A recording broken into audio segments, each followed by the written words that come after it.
Welcome to another episode of Out of the Blink podcast. Bob, it's a pleasure to have you back on the show, man. Last time we talked for a while about film, FBI's influence into film. It's a crazy world. I started looking into the entertainment industry a little bit more, talking to film scholars, and they analyze it a little bit differently. They look for like things of like where film has evolved, but diving into the Cold War and just talking to people about either Nixon on screen or a certain president on screen or certain depictions on screen, I start going, my whole movie life is a lie. Bambi's mother was not killed in the beginning. It's all a lie.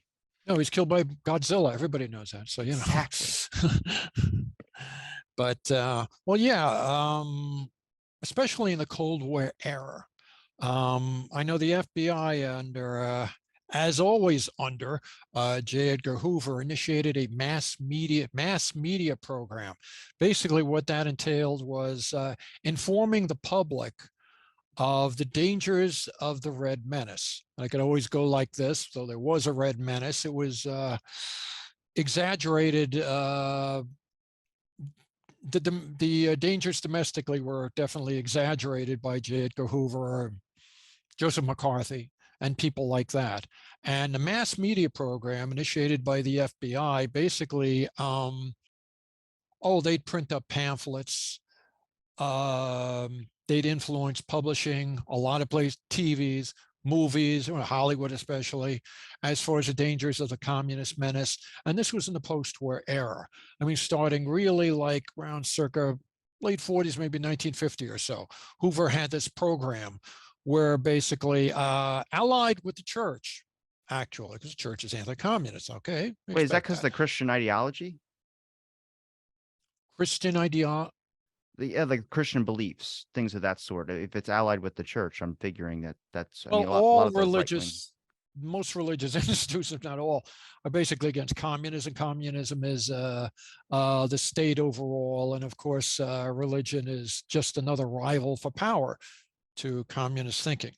And Marxist thinking is always at that. Who needs religion? Religion sucks. All that other stuff.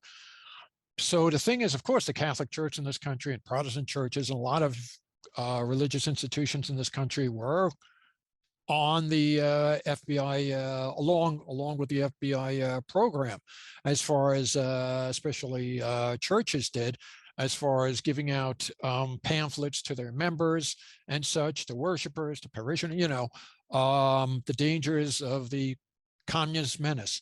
Some of these were written by people higher ups in the church. And so besides this, there was loyalty oaths came out. You had to sign a loyalty oath to work in a certain industry. That was a controversy in Hollywood for the longest time. People who wanted to do films. I don't care if you're they don't care if you're the technical end of it or you're the acting end of it. You had to sign the loyalty oath. That came through. Congress made that law. You're going to have this loyalty oath. In many industries in the country, not all at the time, but many industries in the country, there was a loyalty oath that people had to sign. They don't care if you manufactured pens. You had to sign a loyalty oath, blah, blah, blah. That was Now, is the loyalty oath a lot like a contract, or was there other things that were entailed into it? Because I believe like there was some scandals about some certain Hollywood figures that would depict either FBI agents or certain government entities, or either the government had a good relationship with, or Hollywood had a good relationship with, that would hide some of these scandals. Where I go, that would be definitely something that would be in the contract. Like if you get caught drinking and driving, don't worry, that story's not going to hit the press. well, the thing is, the loyalty oath was always not worth the paper it was written on, as it turns out. Because if you were really a member of the Communist Party, and that's basically what the loyalty oath was about. If you remember the Communist Party, you were considered, or communists, whether you're part of the party or not. That's it. They had the right, because of their loyalty oath, to fire you from the job. Sometimes they didn't wait for you to sign the loyalty oath. You were fired from the job. FBI agents were known to be punctilious, if you will, for showing up at the job of an accused communist and embarrassing him in front of him or her in front of the entire office pool.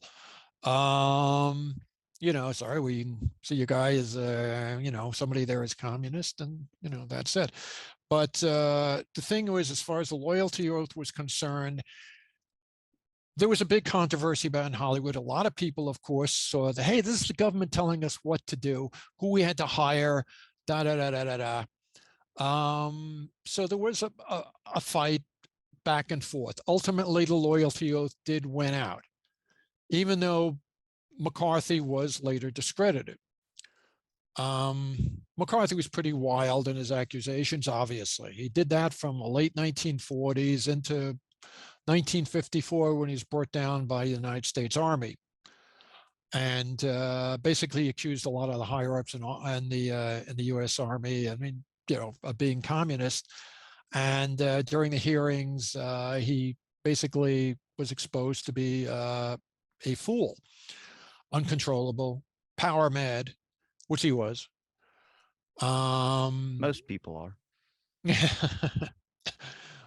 I guess it depends what industry. It's I feel Hollywood. Like if anybody gives you the keys to be president, for me, I would just be like, no, thank you. And people are like, what? Why? You have so much power. I was like, that's the problem, is that I know myself. And it's like having superpowers. I mean, if you're going to attack someone or stop a bank robber, they're going to break out of jail and probably go after your family and friends. Is it just easier to toss them out a window? I hate to say it like that, but cuts the catch and whatever mouse and cat game down a little bit. In New York, in New York State's lax bail laws, that's definitely the case. Just let him go and let him, murder the witnesses who, got him in jail to begin with, or their families for that matter. Unfortunately, it's too common here. But anyway, as far as the loyalty oath came out, it's very interesting. Somebody like Joseph McCarthy concentrated on Washington, on the bureaucracy, on groundlessly accusing people in government, most of the time anyway, groundlessly accusing people in government of being communists. And the thing is, he didn't have anything to do with Hollywood. That was the House Un-American Activities Committee. They had the same goals, but in different parts of the country. And Joseph McCarthy was in Washington, D.C. And the HUAC went out to Hollywood. Actually, HUAC had branches, subsidiaries around the country, and they can accuse somebody in a certain. This all happened all through the 1950s, at least the 1950s, and into the 1960s too, where they could still, excuse me, could accuse people of certain industries. Well, somebody over there is a communist, blah, blah, blah. Albeit in the 1960s, it was not as extreme as in the 1950s, even though, of course, 1960s still had a Cold War situation. I have a question. Yes. So similar to in China with the social credit system, if you snitch on someone and say that they're talking bad about the Chinese government, that like they did it to a comedian, the comedian at the club had to close down for 6 months. And even the people that work for the government said, yeah, we know this isn't true, but you have to shut down. It's kind of like that with the word communism. If you label someone a communist, technically you have to kind of stop all your activities or at least get out of the public eye, even if you have to shut down business for a little bit as well, too. Well, a great difference, of course, there is that if you were arrested in this country, even in the height of the Cold War, you lost your job.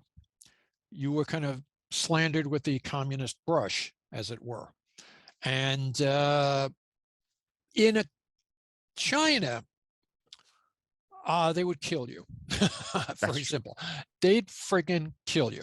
They'd kill you. They'd go after your family. I mean, God, under Joseph Stalin, you won't believe it. They went to the accused, chances are, who was supposedly accused of against the USSR, was say he's an enemy of the state and all that. They'd make up the charges 9 times out of 10, and they'd get the guy's relatives, they'd get their children, they'd get their friends, they'd get people who knew about them. You talk to him, guilt by association over here, blah blah blah blah, and you went to Lubyanka prison in Moscow, where chances are you were lucky to escape with your body parts, if even that. And millions of people, about 20 million, I would say, died in the USSR because Stalin and his foreign minister, Molotov, wanted them dead.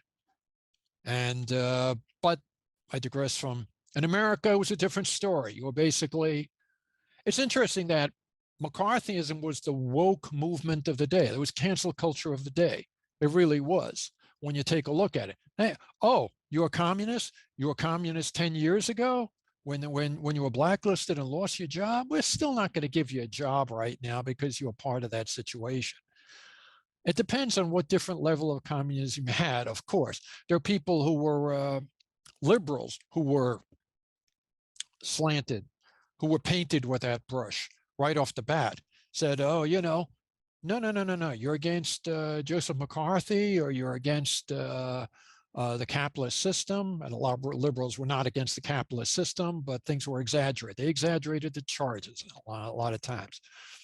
There were some hard-nosed communists who would probably have, at the time, who probably would have been more than happy to have Moscow run things. But there were also a lot of innocent people who their jobs were taken away from them because of this slander, this universal slander at the time. Why? There was a lot of paranoia in this country at the time. Russia got the A-bomb, partially thanks to the Rosenbergs. Russia got the H-bomb because they had spies working over there. Also, they had spies on the in the New Mexico when they were Stalin had spies sent to this country even when we're allies. That was during the war. He got the A-bomb secret. Later on, years later, he got the H-bomb secret. I don't think the Soviet Union created anything in its lifetime that didn't belong to them except tyranny. When you come down to it, they stole everybody else's stuff. They stole everybody else's inventions. Because of this, because they had all these nuclear weapons now in the early 1950s, the paranoia increased. Oh my God, Russia's going to nuke us. We're not the only ones with the bomb anymore. And even though some military minds in our country were talking about, using the bomb possibly on North Korea because they entered South Korea and they started a war against them, a lot of saner people said, we don't need a nuclear bomb to do that. But because the Russians now had the bomb, and by extension, the Chinese got the bomb, the communist Chinese got the bomb. Remember the days when we called it Red China? They now had the bomb. So people in this country were basically shitting in their pants. Maybe I shouldn't put it in that colloquially. It's very real terror they had. Good work. Huh? It's good work. I like that. Yeah, thank you. It's true. I'll say it again. They were shitting in their pants. But as it is, there was a very real fear there. And it came in their movies also, in Hollywood movies, you see that to a certain degree. In other genres, well, not the Western, but you see it in science fiction. You see it, didn't have much horror at the time. In the 1950s, you saw it in their science fiction. They're all paranoid about loss of identity, the communist brainwashing. It's about aliens from outer space, or giant dinosaurs, or giant insects, or euphemisms for a communist terror. Believe it or not, a stretch, but it was part of those paranoid times. Well, there's plenty of films now that you could make a stretch into, but it still works. Is that there's I'm not a communist sympathizer. I've tried to understand it more to understand that. And I know these kind of conversations get a little bit tense because especially at the JFK community, me talking about that subject, a lot of people are communist sympathizers and things of that sort. Not saying that they're communists, but just saying we labeled it wrong. I do believe in some cases, but also I'm a patriot at heart. And I'm not saying American flag, all this. I'm just saying my focus is everyone does bad shit. Every government, everyone's got a gun to their head, basically, and everyone's up to their own little tactics. So when we look at one side of the government, if you talk to a historian on the other side who studies China or something, they'll tell you a bunch of bad stuff. Unit 731 for Japan is a good example. It's way worse than the Nazis, but never gets mentioned. And I just kind of go, now these are the rules of engagement. When one person does it, the other matches it. And it just keeps this game going and going and going. And the point of war is not just to continuously, endlessly fight, as much people might think, but it's to win. And when you look at the game is going to keep ever evolving. So I just look at what happens to us domestically. Things I can protect are things that happen to my family, to my friends, to people I care about, to people in my city. And then I can extend that farther to the domestic branch of, that's where I get interested in all the government stuff, is because as much as I can study it here, I guarantee you it's happening way worse in another country, or it's happening in another form in another country. But the one area we never even talked about, or never even really looked into, as a general public never even really thinks twice about this, is the organized crime aspect of things. I understand the mob's not good and I get that, but I look at some of the stuff that they do and I looked at some of the films as well too. And I go, if anything, we're worried about demonizing communism. I'm worried about demonizing organized crime. And everyone's like, you're supporting gangs. That's not what I'm saying. I'm just saying that when you see how like the mafia people treated the actual public, whether they're getting money from them or whatever, and you look at the horrible acts of the government, I mean, I can't tell the two apart sometimes. Obviously, one goes under the branch of a flag and a badge, but the mafia, there's a lot of stuff I learned about like Al Capone and a bunch of other guys that whether they did it for actually good part of their heart or just to keep people silent or happy, I don't know. But we look in the films, they worked together. They had a relationship. So on some grounds, they must have found some similarities. There were not as much similarities, though. I think that You can disagree with me if you want. I'll still like you. okay, well, I would say that there are certain similarities that at certain points in our history, when there was real, how could I say it, like during World War II, it became mutually beneficial for the government to ally itself to a certain degree to the mob. Now, the government could easily, like I said, new mob figures could get in contact with mob figures. During the heyday of the golden age of Hollywood, a lot of Hollywood studio heads had connections to the mob. Certain films were made that way. They had certain film noirs where they had sometimes gangsters who were friendly with Hollywood people who could help be technical advisors on this. Johnny Rosselli is a good example. He was out in LA, the LA mob, and he was a good example of, he tried to produce. He produced through a small company called Eagle Lion in the post-war years.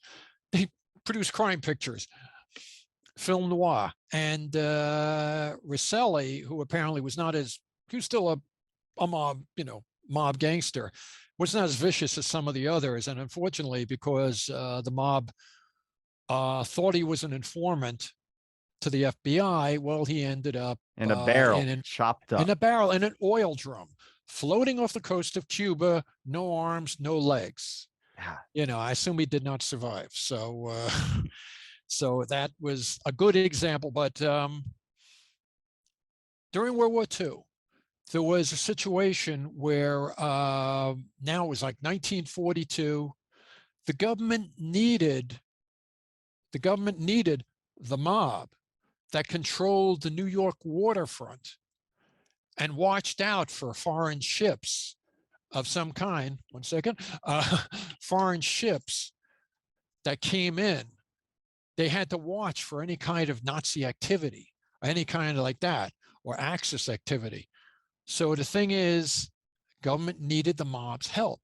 The government agents could be all over the damn waterfront in New York or New Jersey or whatever, and nothing's going to be done. You needed the guys who were there. You needed the wise guys who were there. They knew the unions. They knew the workers. Sometimes the mobsters were the workers. They were, part and parcel of that whole thing. The unions were run by the mob.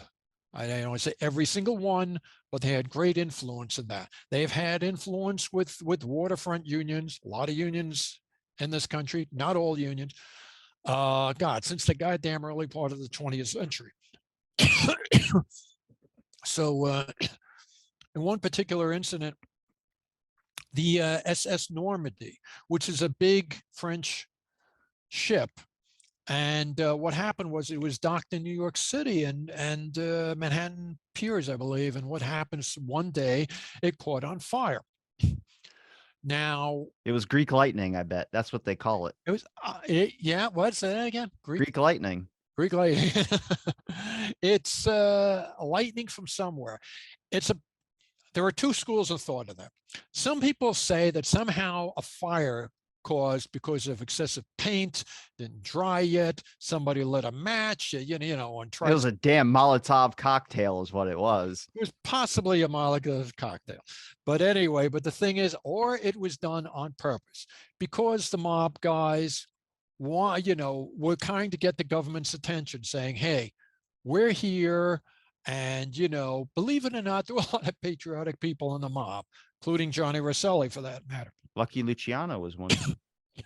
Lucky Luciano, very much.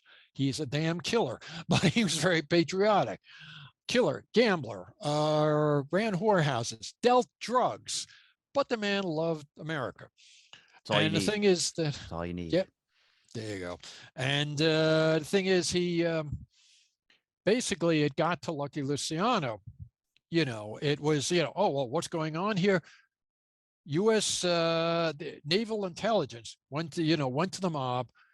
Okay, we need your help to watch this. But a deal was in the works because Lucky Luciano was at that time was he was upstate. I think it was Dannemora prison where he wasn't doing too well. It was kind of a rotten situation for him. Very simple. You want us to help him? He wants to help transfer Lucky to a better prison.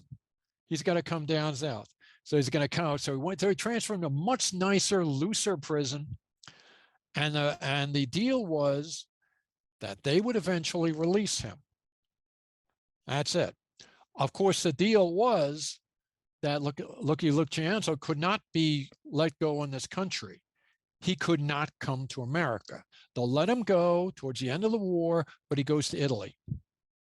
What happened was, of course, in the post-war years, and they tried this in 19, he went to Cuba, and they found out he was in Cuba. Cuba, under the Batista regime, was very corrupt, horribly, horribly corrupt. And basically, you pay Batista and his aides a suitcase full of money, you could do anything you want, and the mob did, and they just went crazy over Cuba. They had gambling casinos everywhere. They had wonderful gambling places, restaurants, nightclubs, you name it. Except the thing is, of course, the poorer people of Cuba were screwed. Most of the resources of Cuba went to people like, the mob, Hollywood celebrities who went down there, Sinatra. They treated it like their Vegas. Exactly. It was their Vegas. So what happened was the government said when they found out Lucky Luciano was in Cuba, a mere few miles south of Florida, they said, we don't want that. You're violating the deal. You go to Italy, that the hell is it. You're not going to stay in Cuba. We wanted you out of the country. We wanted you that damn close to Miami with its gambling joints and Santo Trafficante and, and all those guys and their gambling joints. You can't do that. Sent him to Italy. He's banished to Italy where he died. And but the thing is that as far as Cuba is concerned, okay, Castro basically exploited all this. He came in, he overthrew everybody. Batista, forget it, was overthrown. And unfortunately, Castro, despite promising democracy, slaughtered everybody. Everybody who disagreed with him, everybody who looked at him and his men wrong, they slaughtered animals. Everything. I'm not kidding with that. They did do that too. I believe Ernest Hemingway's dogs were killed when they took over his home in Cuba. But anyway, so that was one corruption was taken over by another. And Castro, of course, eventually did deal with the mob himself, which was a hypocrisy of his whole movement. But as far as that went, Lucky Luciano was hoping to, they had the mob work in Italy during the war against Mussolini's fascists. So the thing is, they would be there, not only they would help U.S. intelligence, they would help the military. Hey, he's hiding in there. The fascists are over here. They're here. Mussolini's guys are over here. We know exactly where. We know the terrain. They helped the U.S. military go in there. That's an advantage the British did not have when they went in Italy. They had, the U.S. had the mob helping them out. And it helped. I would say probably lower the casualties of a lot of Americans in that respect. But the mafia, of course, was very self-serving. What happened was, fine, Mussolini was kicked out. The fascists were kicked out. So what do you think happened? Now the mafia was free to retake everything they lost, which is exactly what they did. And the US government turned the other way. They looked the other way. That's it. That was the deal. Fine. Get rid of all these guys, Mussolini's people, and that's it. So the mob reestablished itself in Italy and in Sicily, and that's the way it was. But as far as gangland was concerned, there was, and probably still is, a connection between the two. Don't you get worried about the intersections with Hollywood? Like, speaking to people that study, in particular, the Hollywood industry and like Paramount Studios and things, but when they look specifically at like actors, like, the Black Dahlia case, the woman that her body was desecrated and she was found in a park, and she was a young actress trying to make it into Hollywood, but got stuck in a bit of a gang club, mafia club style thing. And they kept telling her that she would eventually get a job in Hollywood. They'd help her get her into Hollywood. It was never happening. They liked her singing sideshows and stuff at the club and stuff. But there's an intersection with the government and the mob in Hollywood. And I feel like it's dangerous if you're an actor or an actress that's going into the business. And then now you have these two swaying factions. Like, do you want to get the corruption of either the government or the corruption of the mafia? Or each road has its own different courses. I'm not saying they're the same, but there's so much going on where it's not just about your skills anymore. It's about what are you willing to do to get the part kind of type deal, not in a creepy sexual way, but more in like a, hey, do this favor for the government, be our FBI agent in these films, and we'll make sure that you'll never be in trouble with the law. Keep your nose clean, and we'll keep it clean as well too for you. It's like that type deal. Well, if you look at something like that, where a certain actor playing an FBI agent, an actor doing an anti-communist movie during the 1950s, yeah, that helped. As far as oh, you did this anti-communist film, you did this pro-government film. It kind of helps out. During the war, let's go back 10 years before the Red Scare. During the war, when I would say around 1940, there were hearings. First hearings for the House Un-American Activities Committee was around the late 1930s, 1940. There was a lot of isolationists, let's say, on the HUAC. They really didn't want war. They didn't want any war with fascism, because I think they were native fascists themselves, a lot of them. Still, their terrain was investigating both communists and fascists this time. Later on, it would be basically investigating communists, but around 1940, before our entrance into war, they're investigating both groups. But still, they had Hollywood people testifying before them. They had Frederick March, they had Humphrey Bogart, they had James Cagney, especially. And why? Because Cagney in the 1930s would contribute to left-wing groups. And the left-wing groups, what they said anyway, was helping out striking workers. Like, for instance, out in Northern California, who were striking. Labor unions. Yeah, a union term. So the thing is that Cagney thought he was helping out. He's helping people who were have-nots, and he was helping out. I believe he did this quite innocently. I don't think he meant to help a totalitarian movement. But unfortunately, a lot of the people involved with this so-called charity were communists. A lot of the money went into their coffers. Did not go as much as you would think to the workers, as it turns out. And the thing is that Cagney was helping him out, and the committee threw this right in front of him. Bogart also helped out certain people on the left for certain groups, certain pro-union groups. He was liberal. Cagney was liberal too. Unfortunately, some of his people were kind of borderline, they're right into the communist sphere, if I pronounce that correctly. And the thing is that there was a stigma to that. There was a stigma to, oh, well, you had all these other things and blah, blah, blah. They said, so one of the congressmen said to Cagney, he didn't testify at first because he's afraid to take a plane to Washington. He's had a fear of flying. One of the congressmen said to him, from where I come from, when they call you a son of a bitch, you better show up because, and defend yourself to my face, And Cagney had no choice. He had to conquer his fear of flying and fly to Washington, D.C. and testify. And as it turns out, Cagney said, I'm not a communist. I was totally innocent. I thought I was helping starving group, these people over here who needed my help. And that's it, blah, blah, blah.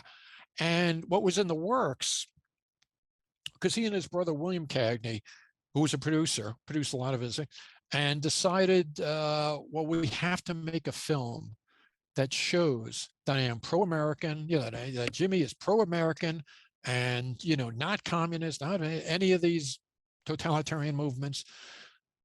Yankee Doodle Dandy, made 1942. I mean, this project was in the works for like a year at least before then, after the hearings. And you couldn't get more American than Yankee Doodle Dandy. Personally, George M. Cohan was a son of a bitch. He was anti-Semitic, anti-union. He hated a lot of people, racist. He was just a disgusting man. Of course, you never saw these parts of his personality in the film, as Warner Brothers made it, of course. He had a couple wives, including one I think he beat up. You don't see that on the film. They merged, I think, two of his wives into one, and she was played by Joan Leslie, who was beautiful and sweet and everything, and Hollywood, brainwashing, programming, what have you. Do you get nervous on that type of stuff though? Because it's everywhere, and it's not like I mean, I'm not. There's some propaganda I don't think is bad, like introducing FBI agents and Mickey Mouse cartoons is fine. That's not, but it's just where it gets worse. It's like when it starts going into a point where it's like you have films that are literally designed to basically sign up at your local recruitment station. I would put Lone Survivor up on that list. I saw it when I was 17, almost 18 years old. And the first thing I thought was like, oh my God, I want to go sign up to the military, do some badass shit and protect America. And it's even like you look at Forrest Gump. Yeah, it's a story and you might be overanalyzing it. And I don't tend to do that on a lot of films, but I'm looking at it, I'm like, well, damn it, if you don't have a sense of patriotism, afterwards, I don't know. I mean, they covered a lot of like historical stuff as well, too. But then I started getting into the actual case of things. And I would bring this example up, which is Judas and the Black Messiah about Fred Hampton. And his life in the Black Panther Party. I would not recommend that film to anybody. And I've talked about the Fred Hampton assassination with many people who are either knew Fred Hampton or experts on his life. And they all agree that, yeah, they completely made the Black Panther Party a little bit, at least Fred Hampton, a lot more different in a sense that they made him seem like an aggressor in a lot of sense. And from documentation, it's not like that at all, especially a lot of his speeches that we do know about, either someone that was there, witnessed it and talked about it. And I guess it's seeing it through the government's lens as well, too. But it's like the MK Ultra film is the same example. The MK Ultra film is a horrible thing the government did. Not the film, but the actual project. But the film made it seem like it's better than getting a lobotomy. And I'm like, well, no. You were drugging random people. We got to talk about that. You did not show that in the film. They just were like, hey, we're going to test it out on these people that are already kind of crazy. So it's not like we're doing any damage. And I'm like, damn, that film had a real chance of making something historically accurate and it would still be good. I don't know. I like the accuracy. I hate the fantasy stuff that gets added into it, but that's Hollywood, That's Hollywood, and that's Hollywood. It's Hollywood today, unfortunately. It also goes down to our documentary channels, our history channels. They don't tell you everything. It's ridiculous. I was watching two different specials one time. Me and my wife were watching two different specials on Ernest Hemingway. And the thing is that the Ken Burns one, and sometimes he could be factually inaccurate, but he had a great special on Ernest Hemingway, which like 3 parts, which was just great and says everything about the bastard. He was not the nicest guy with women, and you can ask his 4 wives. It was pretty awful. But anyway, and they said even his youngest son, I think, was a transvestite, like dressing up in women's clothing when he was a kid, and blah blah blah. They said things about Ernest Hemingway, who dressed up as a woman in a dress when he was a kid, all that other stuff. And it's amazing. And then we looked at another special from the History Channel on Ernest Hemingway, which was 2 hours long, which didn't mention his kid putting on a dress when he was a kid, didn't mention a lot of drunkenness escapades that the Ken Burns thing did. A lot of his racism and anti-Semitism was not mentioned as it was in the Ken Burns thing. And I guess it depends which channel you see or which source you go to. Do But you do yeah, you do how you think come this it's special? Yeah. do you think it's more important like that they just show like it's so hard because everyone's going to have their own bias, obviously. It's why like you can see many accounts of who JFK was by just watching many different documentaries and whoever. Like I've talked to plenty of people that either don't like him or they like him, and it's like it's so hard to balance into that conversation of like, well, I've learned this much about this. How do I learn the other side? And it's about finding that balance. But I'm like, damn it, can anybody just like not even if you're a fan of Ernest Hemingway or if you're not, just give me everything. I don't care. Like, don't just be like, I'm only use the stuff I like, not the stuff I don't. And that I mean, that obviously that flies on directors more than anything else, like an establishment. But there's also like certain networks that won't pick up certain things because they either don't side with that political view sometimes too. And I'm like, look, I mean, if you're a fan or if you just want to get like an actual documentary and be able to get the actual correct information, don't one side me on it. Like, give me everything. So if I want to enter a conversation about it, someone doesn't go, "Did you know this?" And I'm like, "I've never heard of that. It sounds like a made up thing." And then it turns out it's true. And you're like, "Oh my god, I've been lied to." And you end up sitting and drinking bourbon on your steps. Yeah, it's like, well, first of all, let me correct you on the fact that Minnie Mouse was probably a Fed. Wait, As you didn't mention Mickey before. Forgot to say that before. This is too late. But anyway, as far, yeah, I like to see everything. No, with all the crap. I mean, just show us that. Let us judge. This is America. We should have it, free expression. Let us judge as far as that is concerned. Yes, I don't want to see gross stuff necessarily right in front of my screen, no matter what. But the thing is that at least tell us what the hell went on. I know Hemingway was a prick. Might say my opinion here, but he was definitely, I mean, a horrible human being. Though he's one of the landmark authors of our country, of the century, what have you. Yeah, the four wives treated him all like shit. All this other stuff, the drinking, the nervous breakdowns, everything, the crazy crap. But show me. Don't have another special just take something out.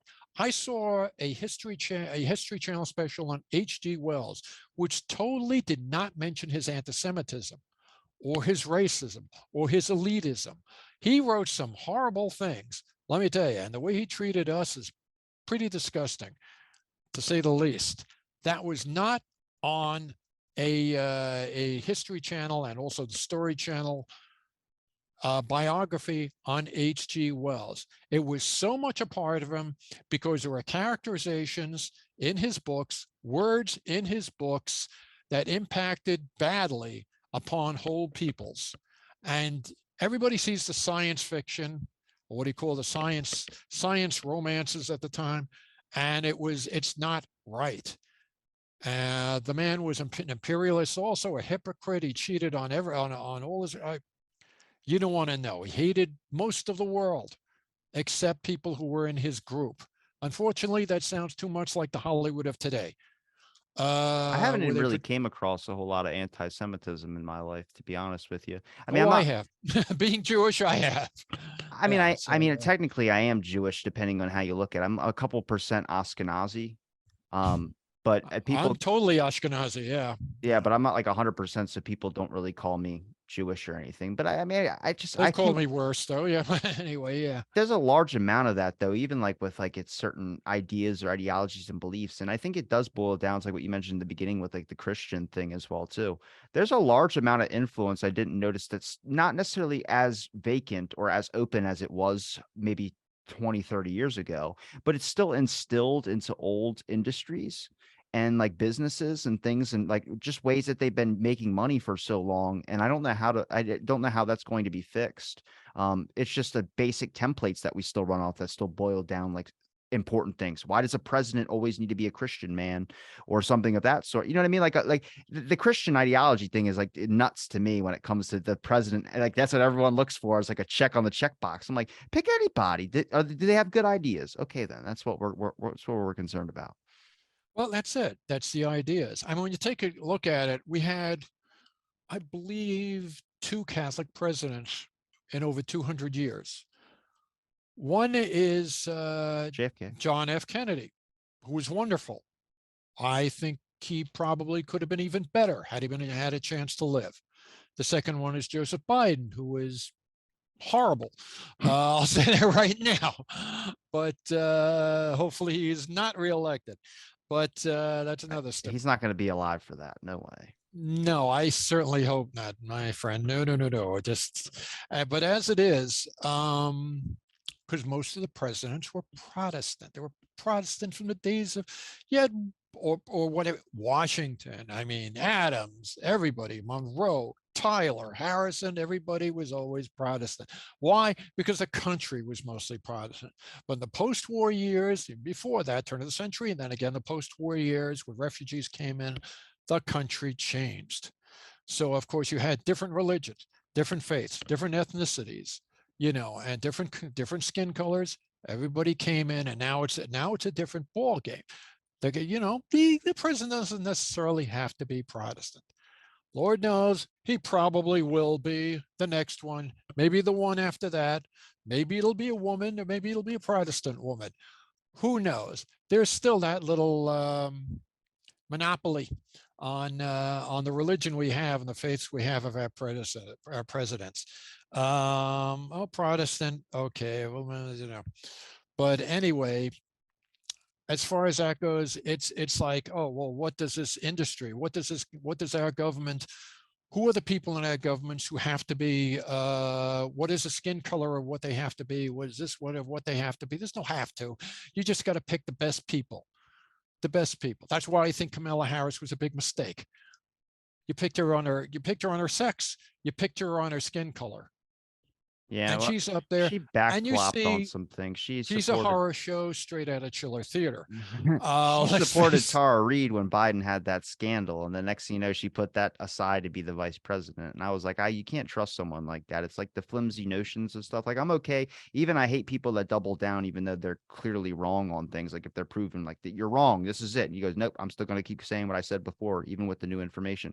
I don't like that as much, but at least there's someone that's like going to stand by their opinions as well too. There's a lot of like two-facedness, I would say, on some things in this country and in industries as well too, which makes it even harder for anyone to try and get a start. And that's like when I say I'm not left or right, but I notice corruption. I'm going to point it out wherever it really is. If it's Trump's administration or if it's Biden administration, I don't care. But there's a large amount of like, it's only one side and it's not mine. And that's what I was like, we got to get over that as a people. And that's when I started like looking over into a lot of things about history where it's like, this has been largely pushed away. Why is that? And you start looking into it a little bit more and you're like, okay, it's not necessarily what they're saying it is. There are some things you might not agree with based on where you're from, but that's why I started opening up to gangs. And 100% they have honestly, a right to say it, no matter what. It's a democratic right to say it. There's corruption, dishonesty, corruption knows no political affiliation. It knows no religion. It knows no anything. It's there. Corruption's that way. Doesn't matter where it's coming from. And people have a right to speak where they can speak. Cancel culture. It's today's McCarthyism. If you want to put a name on what it was back in the Cold War years, McCarthyism. Okay, it's a guy who does these wild, phony charges to make himself look good and his gang look good, and that's it. It was McCarthyism was a virtue signaling of the day. Richard Nixon was part of that. Man, I mean, you don't know what a son of a bitch he was like in the 1950s, coming up as to be senator. Wow, do you think what we a would have slanderer, huh? Do you think we would have had the history of Nixon if he would have been voted in earlier? Like if he would have beat out Kennedy, I feel like we wouldn't have the bad history we have with Nixon. And I do stand in the boat. I think Nixon, I don't think he would have been good for this country at all. And I'm glad that he was taken out. But I also think he was targeted extremely as well, too. I've looked into that whole Nixon administration and things of that sort. I was like, oh, bro, you stepped on way too many toes. You don't understand this, like how the system of the government works with Hoover and his FBI, and you're going to try and pressure him to do something for you. And then you have to create your own. There were too many people he pissed off where I was like, you don't stay in office at that point. Something's going to come out about you. It's like whenever we see a scandal about a president, your intelligence agencies are in charge of making sure there's no scandals. So when one does pop up, you messed up. Yeah. Well, you're talking about Watergate. You're talking about at the time the committee to reelect the president, known as CREEP, which Nixon had. He wanted to send his the White House plumbers, as they go. They wanted to send them out to find out what the Democrats were doing. And the thing is, now we're talking later in his presidency and all that, and send them out. Hoover wanted, he knew Nixon wanted him retired. I mean, Hoover was this goddamn fossil from He is old at that point. the early part of the 19th century, Freudian slip, 19th century, 20th century, early part of the 20th century. 1919, he had the alien squad when he'd send out his agents, which weren't called the FBI at the time, send out his agents. They weren't even called that at the time. They were, it was called at the time, I believe, the Department of Investigation. It was called the Bureau of Investigation, one time the Department of Investigation later on. And he sent out his agents to send, to arrest Russians in New York City, basically, who were part of the Red Arc, because Russia just had its revolution at the time, and there were communist or Marxist agents in this country, blah blah blah. Basically, they weren't that much of a serious threat. They basically had their little pseudo-intellectual parlors where they discussed about anarchy, getting rid of the government. Although they did do horrible things, they set up bombs. They destroyed a lot of people. They set off a bomb in Wall Street or on Exchange Place. So Hoover had his agents, grab a lot of people. A lot of people who unfortunately were innocent, but they were grabbed because of their ethnicity. They grabbed because they were Russian or Slavic or what have you. Called them anarchists, anything. Or but homosexuals. That's another thing. Or homosexuals. Though that was a lot later on, because Hoover had his problems, let's say. Do you believe that with Clyde out. Tolson? Do you believe that? I believe it. I've read Jack Anderson's quote on national television. He's way too specific. He talks about that every night Hoover and Clyde Tolson, since they've outlived all their other friends, Hoover at 76 and Clyde Tolson at 72 or either 74, he said, they would rotate to which houses they would go to. So one night they'd have dinner at Hoover's house. One night they'd have dinner at Clyde Tolson's house. That doesn't sound bad at all. Sounds like a couple old people, living out the rest of their days, just being good friends and stuff. But here's where it gets crazy, is that Hoover would pull up behind Clyde Tolson's house in a bulletproof limousine, and they would drive over to the Rib Shack or something like that sort of was named. And Hoover would order a grilled cheese sandwich with something. And then Clyde Tolson would order a bean soup, except on Tuesdays, where he would order some type of chowder with a dip of ketchup poured in. And that's exactly what Jack Anderson stated, on top of all the comments about finding things through Hoover's trash about the closeness with Clyde Tolson, where I go, if you are saying that, if this guy's stating all the facts that Hoover and Clyde Tolson were in a gay relationship, and he was that detailed in talking about what they do on a daily basis, I believe him on the basis of, I have never heard anything that creative in my entire life. Well, Hoover had his problems. And it's not bad being gay. It's just he's a hypocrite, which is why I'm like, this is like important. He is a hypocrite, because he went after anybody who, of course, besides going after gay people, as did the assistant to Joseph McCarthy, Roy Cohn, went after gay people, and he was gay himself. And Hoover could have been just a very sexually frustrated man who probably put a lot of his sexual frustrations into going after others aggressively. Now, the thing is that, yeah, he was probably at the least probably gay and didn't know he was gay and thought he just, Clyde Tolson's just my good buddy and all that other stuff here. Or you could look at the other extreme. They were gay. They knew they were gay. They kept everything in the closet. Nobody said anything. And we will send FBI agents out after anybody who says so. They have. They had sent people to go out. They had sent their agents out to go out and harass other people all across the country, from New York to Washington, D.C. to anywhere. Anybody who implied such a thing, that J. Edgar Hoover was not a manly man, would have a visit by agent saying, we heard what you said about our director, and we don't like it. the There you shotgun go. goes off. And well, I mean, You look, know, it's like, I don't oh, necessarily we did it, I don't necessarily believe the extreme, but I believe that there was definitely a bit of a relationship going on. It's a little bit suspicious that his estate was left to Clyde Tolson and all Oh, of his hell yeah. worldly Yeah, worldly there was possessions. something. There was something going on. There must have Also, been. the photos of him in a dress I've seen, I can't verify those, but I've seen a lot of photos of him very close with hands kind of held on with Clyde Tolson in a sense, whether they're just having a good story or talk like that. And I mean, he out of all the employees at the FBI agency, I did find Clyde Tolson's performance review, and Hoover said 100% excellent, which is the only one that was ever given 100% excellence, and says was very attentive to my needs at the bottom of the damn document. So you can run off with that with whatever you'd like, but I just think it's really, really kind of suspicious. Whether it was a close, very, very close relationship, I'm not saying anything's wrong with that, but it was the hypocriticism that was followed with it. And then even the own FBI agents were scared of Hoover, which makes me wonder is like, would we have this information on him, or not even information on just that specific spot, but the FBI in general, if it wasn't for Watergate or the people that broke into the FBI's code office and was able to pull out all those documents that they was able to state that this is the FBI is doing.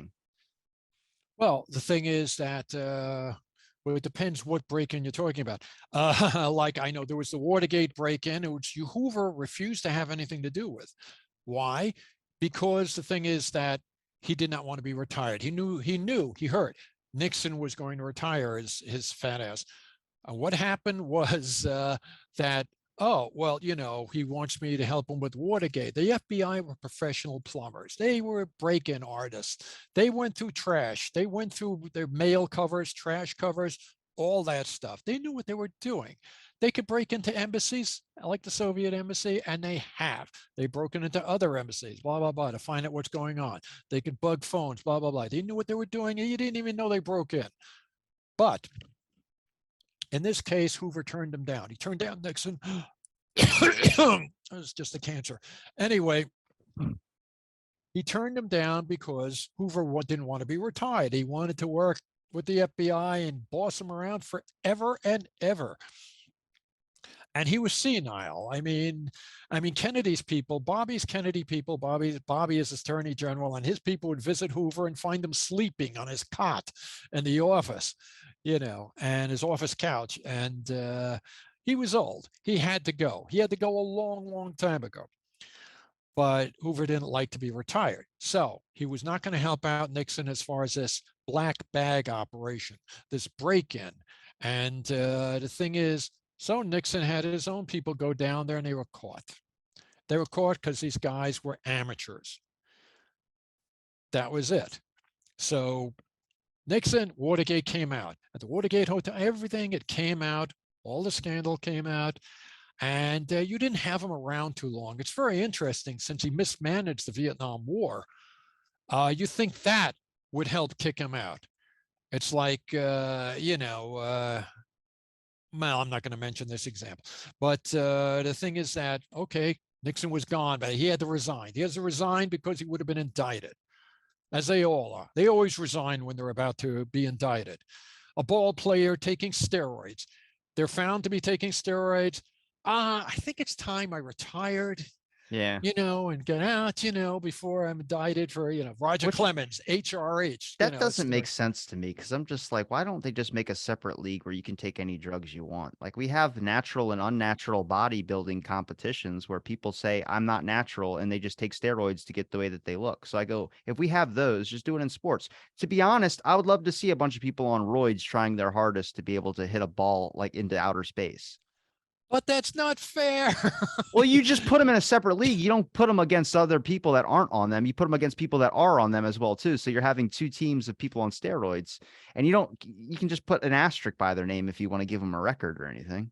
That's like having a league with people who they're all snorting cocaine. Who gets the biggest high? Steroids are legal, though, so it's not like cocaine. No, but it's still drugs. Then you could do anything. Probably you could do things with steroids you ordinarily would not do if you did not take steroids. Yeah, but you don't have to compare them to the people that don't take them. They're in a whole separate league. They're the normal sports. This is just the fun sports where you get to. I mean, Doc Ellis pitched a no-hitter on LSD. You know how fucking hard that is to do? That man's a legend to me. Holy crap.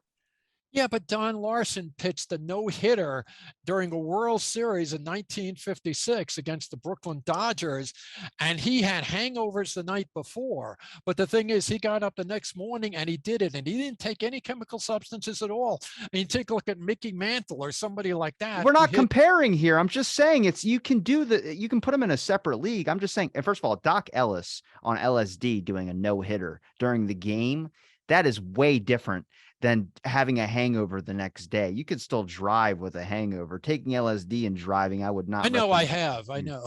But I'm just saying that to me, like you can make two separate leagues with that. It's not a big problem. You don't have to compare them, but I think it would just be interesting. People like it's the suppression aspect for me. There's so many scandals, Barry Bonds, whatever. I was like, people still probably take drugs now that don't get caught in their system in sports. And we don't know about it. So we just consider it fair because these people aren't on drugs. They said they weren't.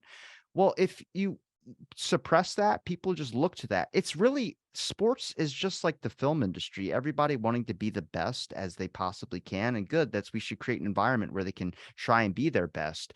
But it's also causes them to go to the dark drug stuff too. well, if that's the case, then why not have an amateur takes HRH or steroid or the cream of the clear? They don't have to be ball players. Let them take it, and they'll go up to Jimmy Smith over here and Johnny Johnson over here, and then and Jaime Goldberg over here, and da da da da. We separate everybody, and hey, you throw the ball, take these steroids. You've never played ball in your life, but you're taking steroids, which will make you do something you don't ordinarily do. So go do that. You're not forcing people to take steroids. I'm just saying if there's people on steroids or doing something, just put them in a separate league. A lot of these people end up losing everything, getting shamed throughout history. And I go, we have like in bodybuilding, for instance, there are two people that come up in different ways. People that go, I want to try using steroids to get my body in the best physical condition. Now you are unqualified to compete against natural bodybuilders who worked and tried their hardest to get that naturally. That's would be the same with sports. If you've used a drug in sports, you can't compete against natural people. Instead of just kicking you out and firing you and losing everything, you'd have a separate league. A separate league. But what exactly would that prove? Someone's steroids are better than another person's You're not steroids? I mean, comparing. You're not. That's not the thing. You're not comparing. It's just watching people that are going to use a drug that they're probably using anyway.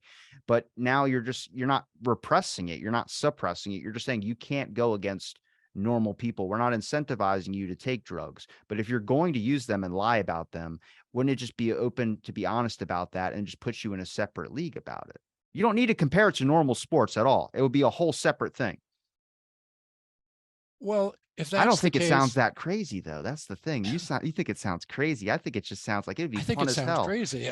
Watch someone I on mean, LSD just laying out in the middle of the field trying to the ball's coming your way. And he's just picking up blades of grass. I'm like, I would fucking watch a baseball game at that point. well, it's not a ball game anymore if you're just laying there picking out great blades of grass.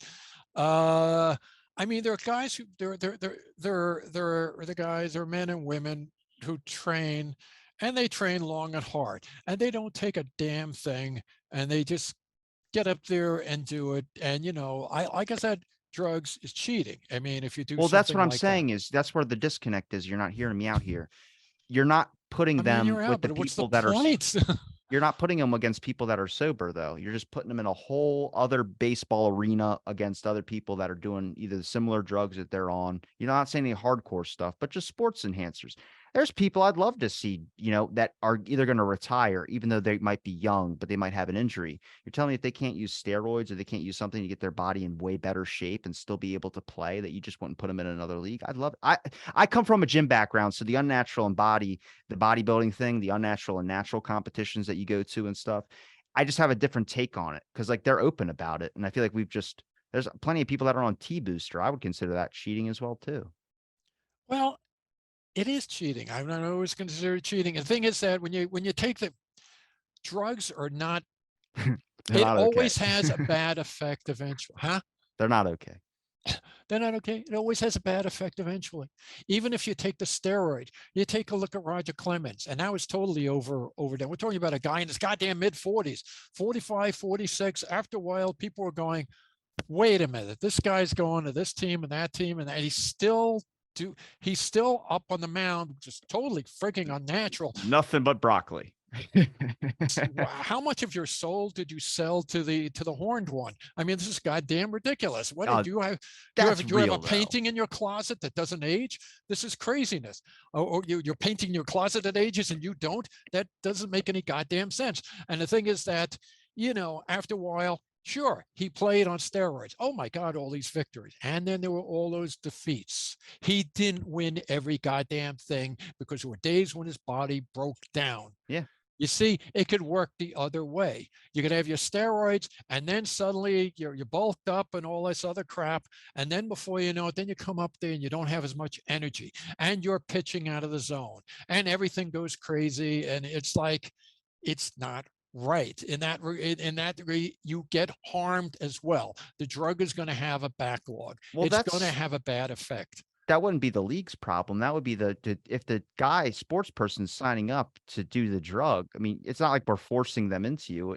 I mean, look, we have people that literally are models that use Botox and things of this sort to make sure that they don't look as old as they are, and we naturally accept that. Yeah, but I think it's silly too. I don't condone it, but we naturally in society accept that. It's like kind of like a double standard to me, where I'm not saying steroids and all. Actually, that kind of is similar in a way, Botox and steroids as well. So you're putting an injection into your face, but it's manipulating physical characteristics. But with drugs, for me, like it's not forcing anybody to take them. If a guy's like, I want to start doing, I mean, a lot of people do steroids once they get older, especially in like the fitness industry. But it's just like, if you're going to do it anyway, I mean, we don't have to give up baseball now to do this. You can just go to a whole separate league and do it on your own. The League of Steroid Users. Anyway, so this book is on sale. Now let's get back, get off the sports topic. Let's get back to this thing, and all. We got to talk about the Dillinger gang. I said we were going to probably talk about cut this, but anyway. No, I'll keep it. Okay. I'll give you a minute to share it at the end as well too. But let's talk about the Dillinger game for sure. Okay, yeah. The Dillinger gang, basically. Now, somebody like John Dillinger, basically a no good Nick, as we might say, from his earliest days. I believe he tried to stick up a grocery as a teenager, stick up a grocery in the Midwest. What happened was he did it with an accomplice. What happened was bad legal choice, as it turned out, bad choice of lawyers, because his friend's lawyer got him off, but the other lawyer had him plead guilty or something, and he lost, and he went up to prison for several years, unlike his friend. And that kind of hardened him, and he became a criminal, and blah, blah, blah. And he gets into bank robbery. He robs banks all over the Midwest. It wasn't his gang. But the thing is that people remember John Dillinger. He's the guy who was the charismatic one, who basically came in. He was personable. He was really nice to everybody around there. Of course, John Dillinger did kill. He killed policemen who were trying to kill him or who were after him. He wasn't exactly a cold-blooded murderer, but he killed. Okay, he's not the greatest guy. But the thing is, he robbed several banks around the Midwest, a lot of federal banks. And the thing is that, of course, that brought in the FBI. That brought in Hoover. And Hoover noticed that Dillinger was getting a lot of favorable press from people around, all these, they were impressed by him. It was the Depression around this time. And people were losing money all over the place. They hated the banks. John Dillinger comes along, robs banks. Yo, John Dillinger, you're doing stuff for us. This is cool. And they felt about Bonnie and Clyde that way, though not with the degree that the stupid film with Warren Beatty said. But a lot of these Depression era criminals were considered heroes. Not totally, they're mass murderers, for Christ's sakes, but they were considered heroes because they robbed banks. And just like Jesse James and his gang was considered heroes by robbing trains, because the railroads were taking property from people, and they were the North and all that other stuff. He had a lot of Southern fans because he was pro-Confederate. But anyway, after the war and during the war. But anyway, with Dillinger, that's the thing. You had a charismatic figure taking all the press around the early 1930s. And Hoover hated that because Dillinger had a personality cult that was greater than J. Edgar Hoover's. And J. Edgar Hoover was this fat little non-entity bureaucrat of this giant federal agency who a lot of people might have considered the bad guys. That was the FBI in the early 30s. Even though they're trying to get a reputation as gangbusters, here's Dillinger. He escapes from the Crown Point, Indiana jail by carving a bar of soap into a gun. And I mean, during that time, even before the escape, he was taking pictures with the sheriff over there, with the lawmen, with the guards, smiling and everything, and their wives and all, all that. They loved him. They loved John Dillinger. He's so damn personable. So was Billy the Kid in his day, though Billy the Kid was a cold-blooded killer as well. But they did this John Dillinger. Then he escapes Crown Point, Indiana jail without, he's able to do that, bar of soap. And Hoover hated this. And he was trying to look for a reason to go after John Dillinger. The only other person who Hoover really went ballistic over would be, in another 30 years, Dr. Martin Luther King Jr. for, of course, a totally different reason that he hated John Dillinger. Again, Reverend Dr. Martin Luther King Jr. was a very personable, charismatic man, and unlike Dillinger, had a very positive message to destroy racism and have integration. And well, besides the fact that Hoover was a racist to begin with, he hated Martin Luther King. And the thing is, also, he considered King's, a personality cult. Of course, it was not a personality cult. He had a positive, wonderful message for the entire country to change positively. And the thing is, it stole attention from Hoover. Hoover had the FBI investigate King up and down. He's a communist. He's supported by communists, everything else, blah, blah, blah, blah, blah. He slept with women all over the place. A fake suicide note. He had that, hey, why don't you just kill yourself? Otherwise, I'm going to reveal all this. And a worse thing in Hoover's eyes, King had slept with white women. And oh no, they're against Hoover hated integration. He hated all that. He hated anybody who wasn't.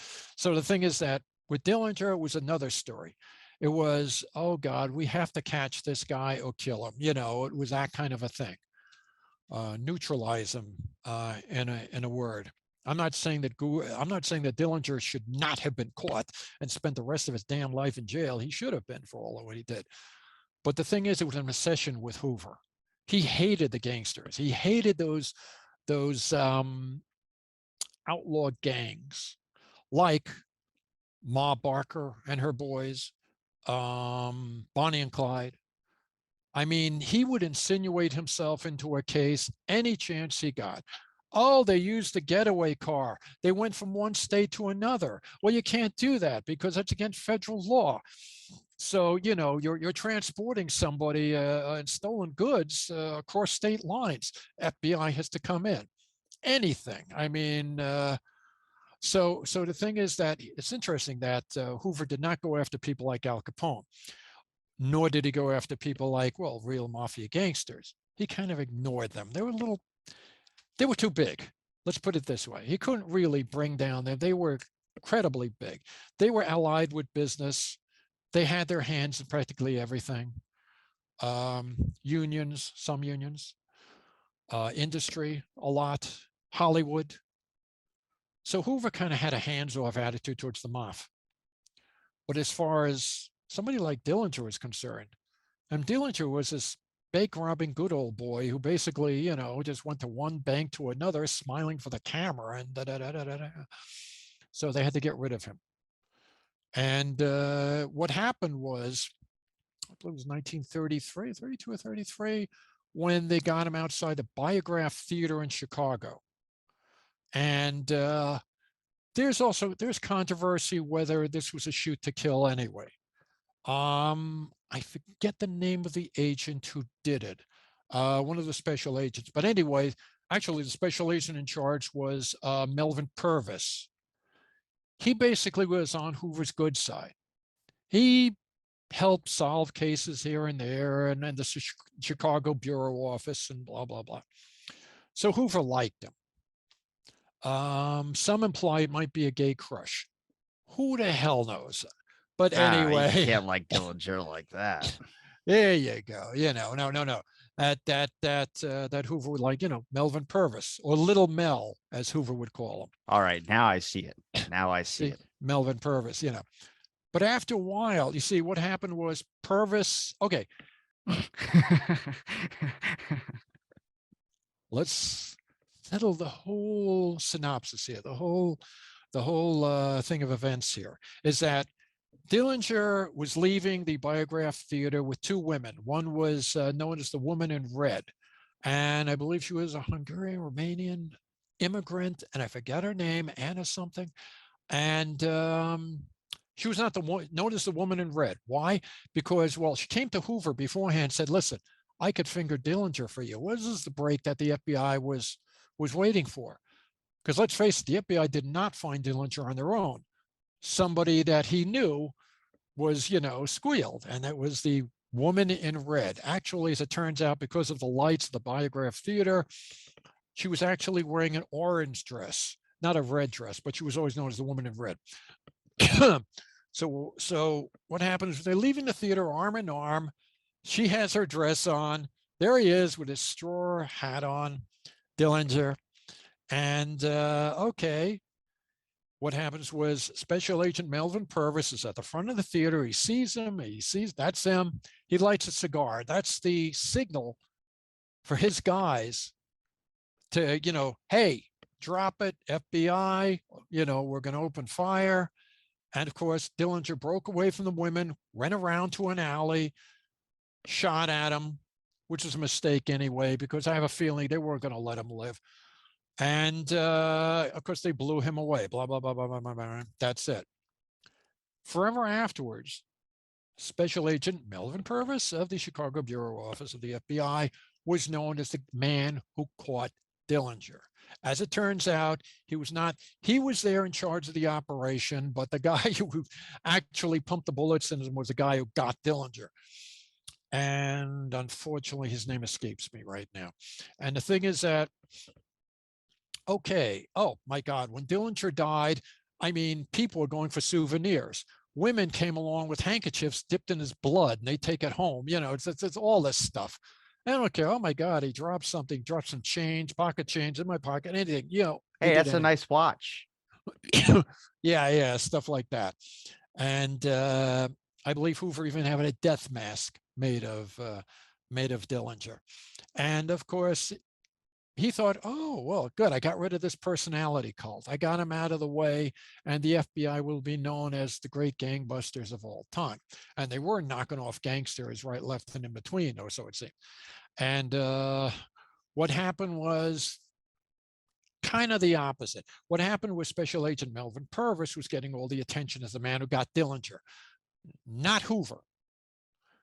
And it was, he couldn't believe this, Hoover. This is ridiculous. He was getting jealous.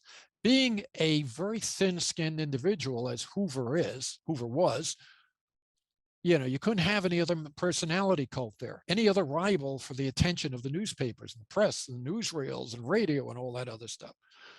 Hell, you had radio programs, Junior G-Man and all that other stuff. And, they even gave Melvin Purvis his own radio show, Post Toasties, Junior G-Men, something like that, which had probably little to do with Hoover and a lot to do with Melvin Purvis and the FBI.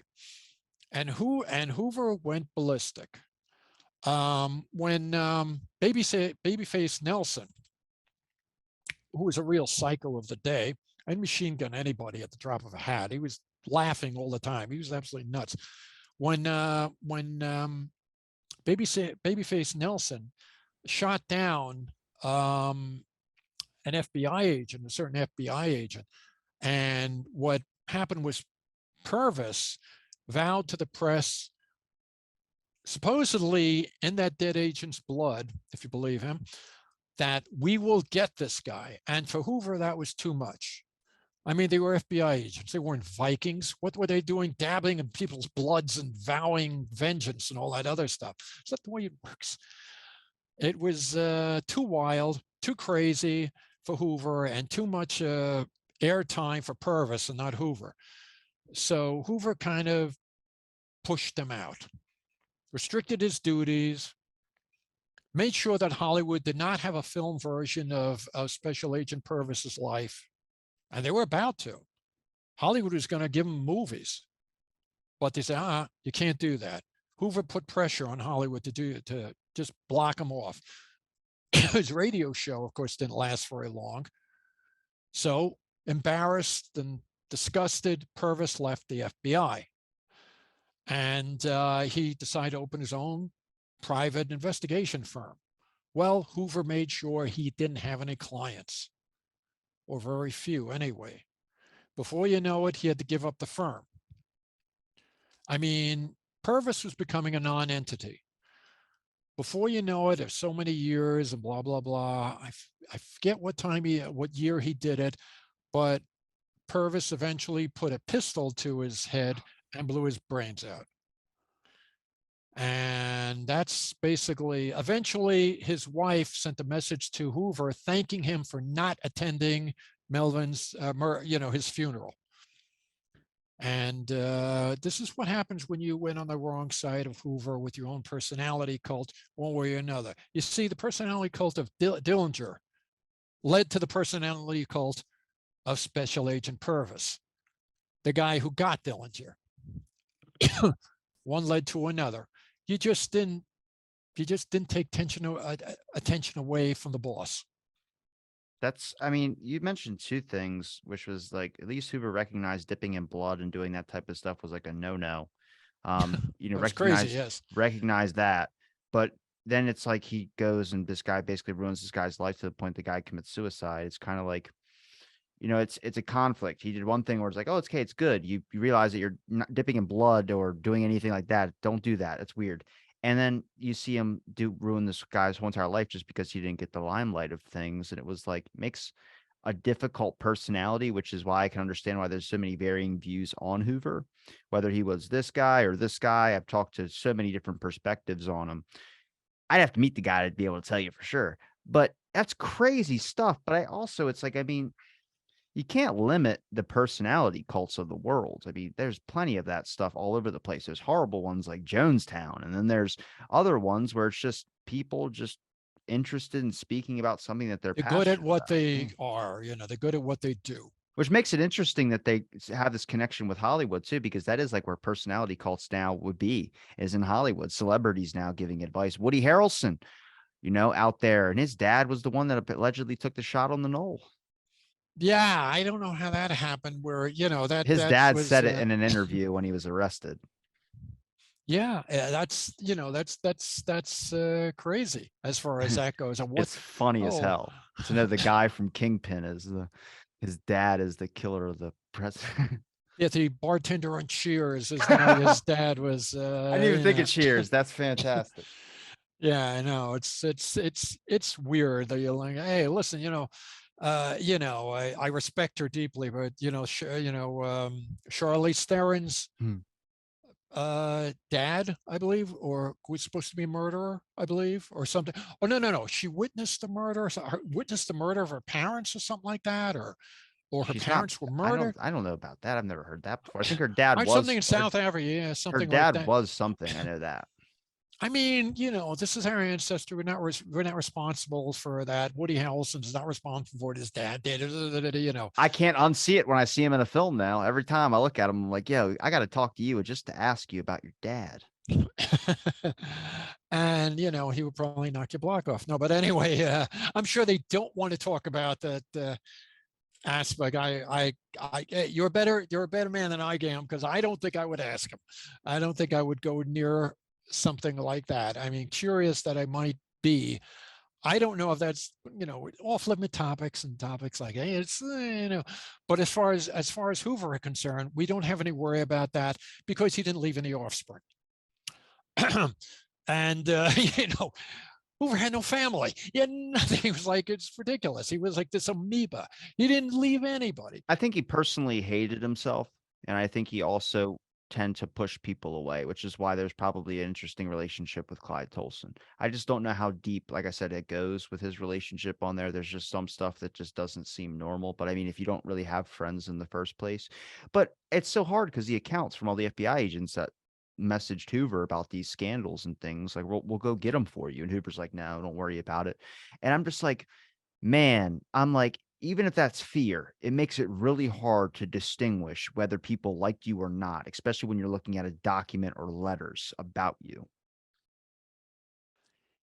The FBI had and still has voluminous documents of a lot of hidden things about old Hollywood, about stuff today, which I'm sure is not on their regular FBI website. Oh man, I would love to get into a lot of that stuff. Let's do it. Let's break into the archives. Well, this time, you see, the thing is, it's not like those guys. What was that? I believe it happened in New Hope, Pennsylvania, in the early 1970s, when a group of a left wing group, liberal group, came out and broke into, I believe, an FBI document office. That's what I think said. that was in New Hope, Pennsylvania. That's what Yeah, I was talking about.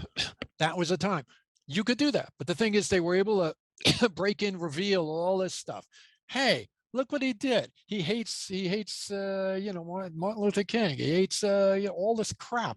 He has his black bag jobs where he's bugging everybody and his mother, who he thinks are against him and his personality cult. And he slanders with the communist brush who are just liberals or not anybody. But the thing is that nowadays it's a different story.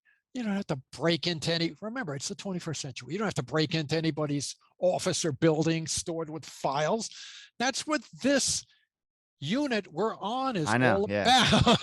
You break through a firewall and you get killed in 10 minutes. Go right in there, and that's the way you do it. Unfortunately, we got a lot of bad actors from communist China who are doing that all the goddamn time. Top 10 pages on Facebook are Russian disinformation pages, and the top one is "My baby daddy ain't shit." Oh man. They choose words that would connect with an American audience, and sadly a lot of single moms, a lot of Christian faith pages as well too are run by Russian troll farms. There's a whole list of it, and Zuckerberg even talked about it briefly on Rogan, that some of the top Facebook pages are Russian disinformation things. It makes it hard to tell what's real, and it's why we divisivize each other so much, which is like, if you're a foreign country looking at how fast it will take for America to crumble itself apart, it happens pretty quickly, surprisingly. I know, it's ridiculous. I mean, I don't trust half of AOL News. I mean, you take a look at AOL News, they're making up crap all the time because, they're politically biased or what have you, or some of the things they say. I mean, you could throw on practically anything now. You have to have multiple sources. You have to have some kind of backup there. You get, oh my God, he had this account over there, he had this bogus account and all this other stuff, a bank account, and he's dealing with these bad actors, maybe he is dealing with his bad actors. Maybe he's not dealing with.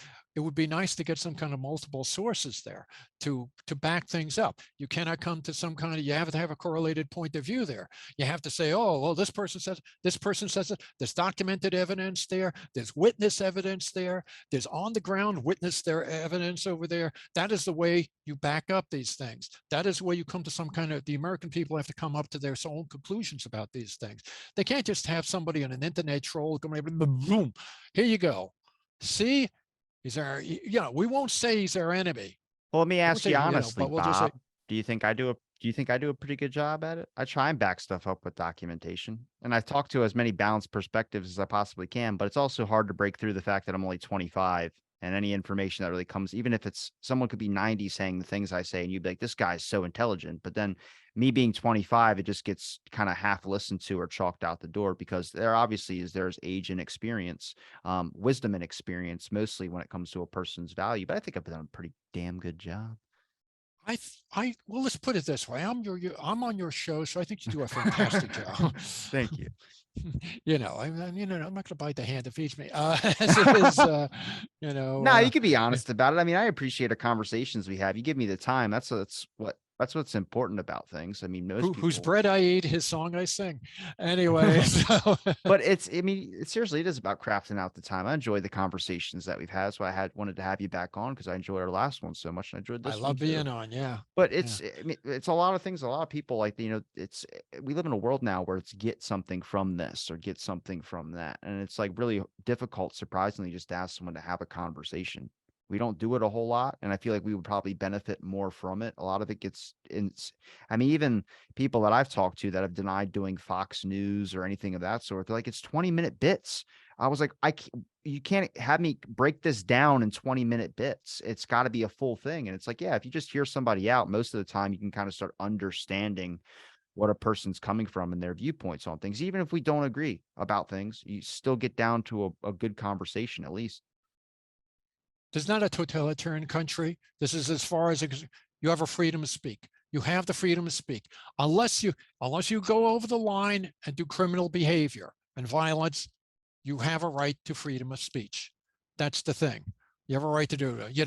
We don't want you to incite riots, but it's the kind of thing you have a right to speak your mind. You're not saying go out and kill someone. This is if that's different.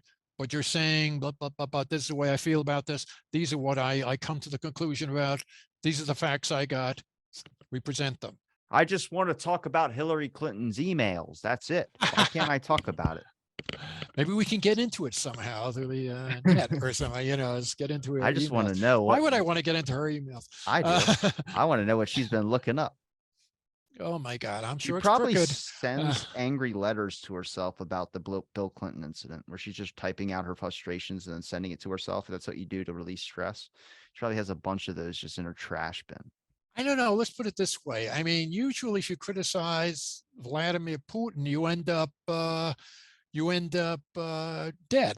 And I'll tell you something. I mean, Putin's almost giving Hillary a run for her money. It's like, all these accidents happening with her friends. I don't know what's going on. We don't need to get into that, but it's just, for me, it's just her appearance. For some reason, when she starts talking, I go, I don't believe a single thing you say. I don't know why, but I just don't. Yeah, I don't either. I don't believe what the hell she's talking about. And in the meantime, yes, please promote your links, Bob. Buy these, and I might as well. I mean, it's tacky as all hell. But what the hell? Books. They look good. The books from McFarland Publishing, and so and you got poems and stuff. You also write short stories about Western novels as well, too, right? I write Western novels, and unfortunately, I didn't bring those out here.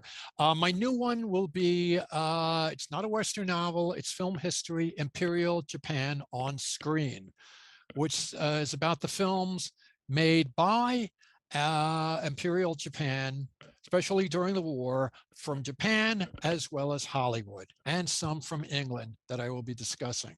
I've also written the Westerns. What Westerns? Yes. Sidearm for Wolfpack Publishing. Sidearm, also McDermott 50.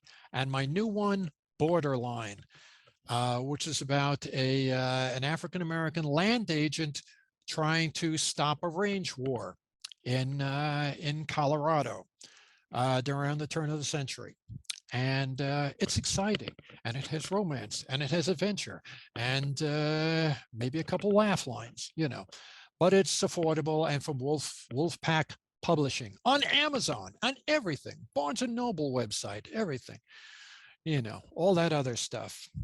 And I am a comedian as well. So I like it. I might as well say that, oh my God. I miss stand-up, but I've done other things. So, as it is. I'm going to link your links in the description, Bob, and you're welcome back on my show anytime. It's always a pleasure having you on. And thanks everybody for listening to this episode of Out of the Blank Podcast, and stay tuned for our next episode.